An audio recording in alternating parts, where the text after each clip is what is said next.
Here is today's tea tasting, an Alishan from Taiwan, and it's an oolong. And this is the last one I'm going to do of this tea group that I'm in. I'm going to take a break over the summer, may join back up in the fall. But I'm excited about these. The Taiwanese oolongs have been really good. And there's what the dry leaves look like. I see some sticks still attached. As they were describing last week, I think that's on purpose.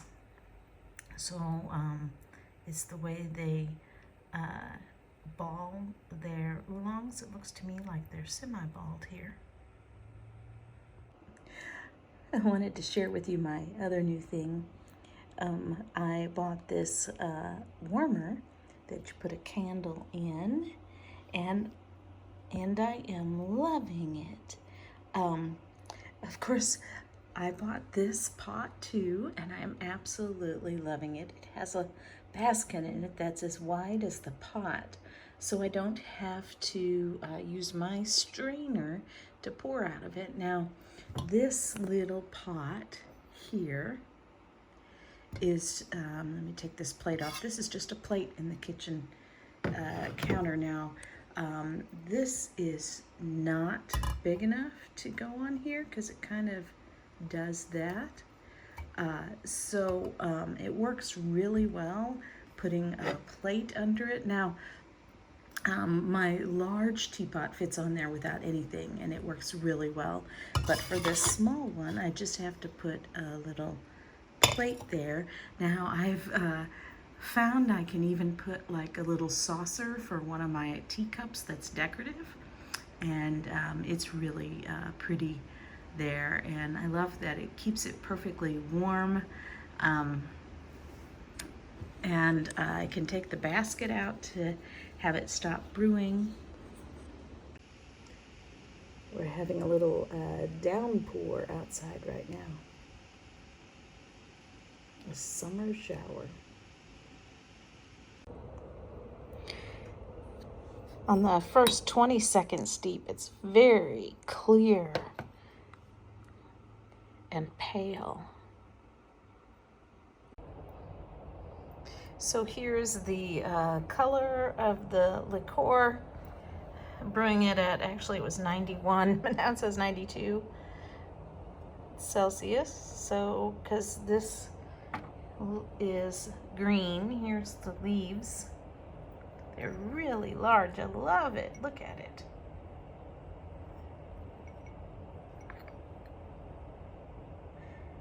You've got a clear sign of how many leaves are on there.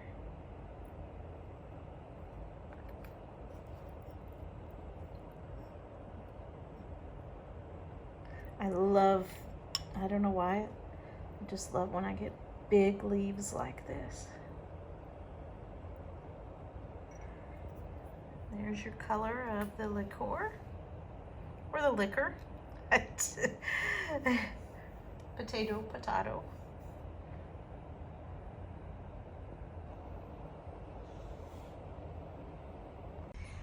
I made cold brew with it, and I put some oranges in it after I brewed all the leaves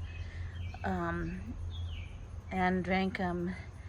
I do this often. After you brew them and you drink them, you can just put them in your cold brew and get yet another out, and I put some orange slices in it.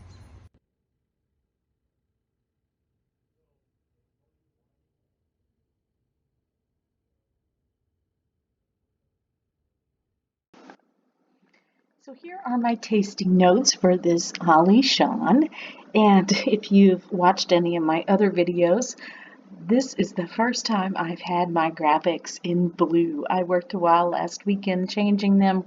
I started with the brown ones that I shared on my website because they matched the color of tea, and been using them for a while, and I've wanted to find time to change it to another color, and so I just love how fresh and happy this blue looks. It'll be available on my website as soon as I get a few more graphics done. I made a bunch of tweaks as well. But this is part of the New York Tea Society Tea Club sharing, and for the month of June 2020, we did oolongs from Taiwan. I quite enjoyed it. This is the last one. The chat got put off a couple weeks, so I haven't talked to everybody else yet, but I didn't want to wait to share my notes, and I will be adding to my notes after the chat. So it's called Alishan because it's from the Alishan Township in Chiayi County, Taiwan. And the Alishan National Scenic Area, which sounds like something I would love to go see, covers most but not all of the township and also parts of the neighboring townships. So you see that is right here in the middle of Taiwan. And here's a close-up, and you see there's the national park, but here is the Alishan in red. It says it's not a single mountain, but mountainous region. So it has some peaks, 25 peaks or over 2,000 meters. So it's a huge area, and the tallest peak is called Dadashan. And so I don't know much about the processing because I haven't had the chat yet. And the whole idea of the club is that we do our tasting and learn uh, during the chat.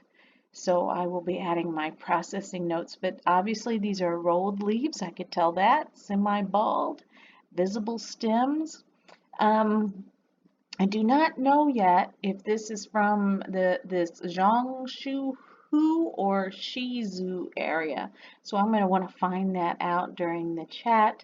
And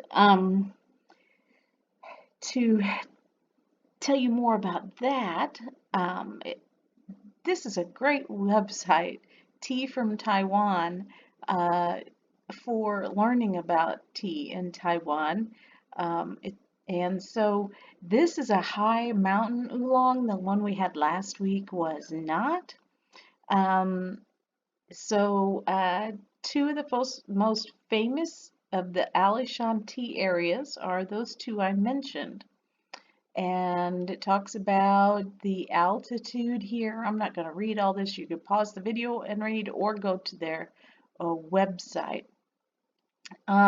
It says Mount Ali tea is characterized by a sweet fragrance with overtones of flower and fruit. And they have a lot of amazing looking photos on their website. In the Jiangsu area, there's a lot of fruit plantations nearby, and orchids are still in abundance. And so I wonder if the fruit in the air or the fruit plantations would ever influence the taste. I don't know. This area also says produces plums. Some say the fruity aspect of this oolong comes from the close proximity of these two plants. Could be. If this is uh, definitely a fruity type of oolong, I don't think I had this one. That would be my guess. It'll be fun for me to learn which one it is. The Shizu means stone table. Now, from my tasting notes, I would guess it would be more this. And it says it has a unique fire curing method. So I forgot to look at my leaves to see if there's a slightly elongated leaf with a purplish heart. They were elongated, but I didn't look for a purple heart. I'm curious. If I were to guess, I'm going to guess it's the second one based on my tasting notes. The color is yellow. The 22nd steep, it was definitely more in this pale color. But the longer I steeped it, the more yellow it got. So I went ahead and chose the yellow. Um, The aroma flavor was earthy. The dry was very light in aroma, and I smelled roasted, which is in the earthy category. And then in the wet came out vegetable, and I wanted to say it was cooked spinach, but I really was not certain. And then the body, I gave it medium, and you see I've got a number there that wasn't on my graphics before. I've numbered them so I can know where they fall.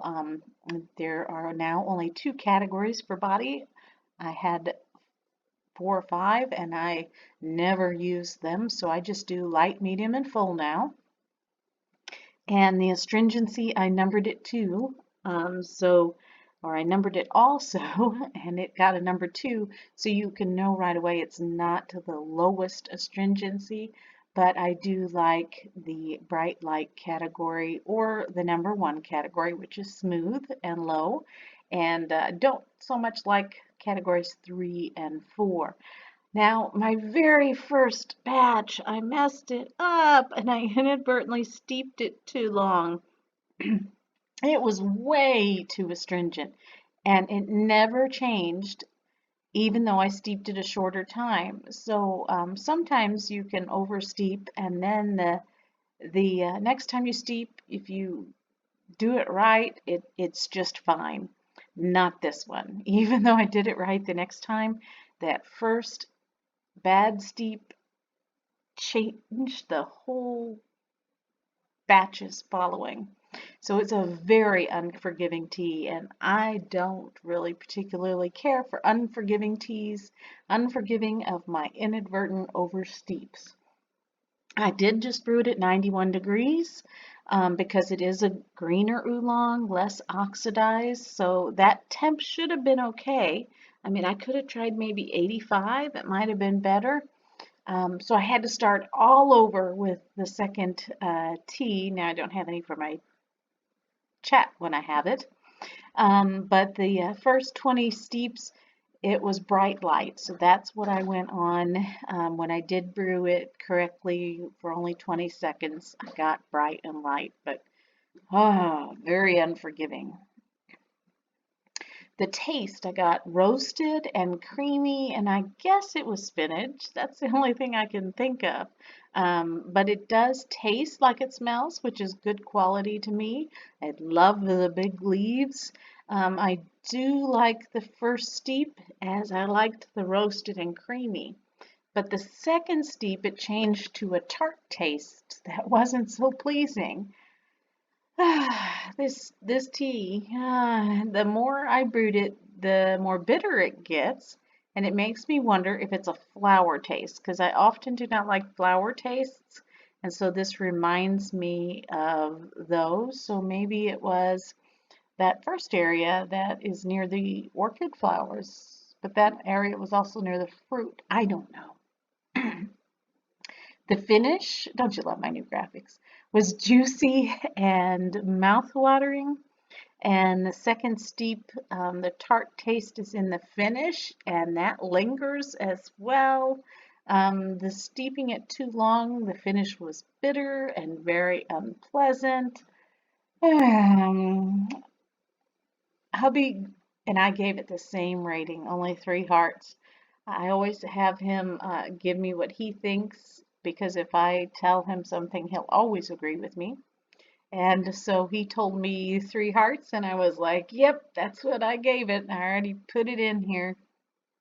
I thought I would really like this one as the leaves are so good looking, and I really like other Taiwan oolongs so much.